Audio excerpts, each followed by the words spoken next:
കഴിഞ്ഞ ശനിയാഴ്ച രാവിലെ 8 മണിയോടെയാണ് നെടുമങ്ങാട് സ്വദേശി ഷിനുവിന് ജനറൽ ആശുപത്രിയിൽ വെച്ച് സർജറി നടന്നത്.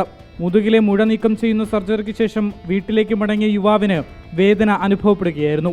വേദനയും പഴുപ്പും അസഹ്യമായതോടെ പരിശോധിച്ചപ്പോഴാണ് കയ്യൂറ ശരീരത്തിനകത്തു വെച്ച് തുന്നിച്ചേർത്തത് ശ്രദ്ധയിൽപ്പെടുന്നത്.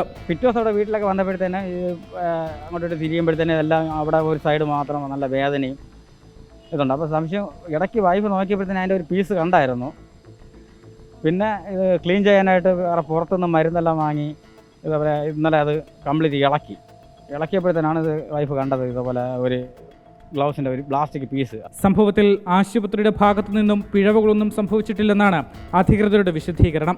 പഴുപ്പും രക്തവും കളയാനുള്ള ഗ്ലൗ ഡ്രെയിൻ സിസ്റ്റമാണിതെന്നും പിന്നീട് ഇളക്കിക്കളയണമെന്ന് രോഗിയോട് നിർദ്ദേശിച്ചിരുന്നതായും ആശുപത്രി അധികൃതർ. ഓപ്പറേഷൻ ചെയ്ത് കഴിയുമ്പോൾ സാധാരണഗതിയിൽ ഓപ്പറേഷൻ കഴിഞ്ഞാലും അതിനകത്ത് ഊസിങ് വരും. ഈ സ്റ്റെറൈൽ ഗ്ലൗസിൻ്റെ ഒരു ചെറിയ കഷ്ണം കട്ട് ചെയ്ത് അതിനുള്ളിലോട്ട് വെച്ചിട്ട് കുറച്ച് പുറത്തോട്ട് വയ്ക്കും. കണക്ഷൻ എടുക്കാനുള്ള ഒരു ടെക്നിക്കാണ്. സംഭവത്തിൽ ആരോഗ്യവകുപ്പിന്റെ ഭാഗത്തു നിന്നും നടപടികൾ ഉണ്ടായില്ലെങ്കിൽ നിയമ നടപടികളുമായി മുന്നോട്ടു പോകാനാണ് കുടുംബത്തിന്റെ തീരുമാനം.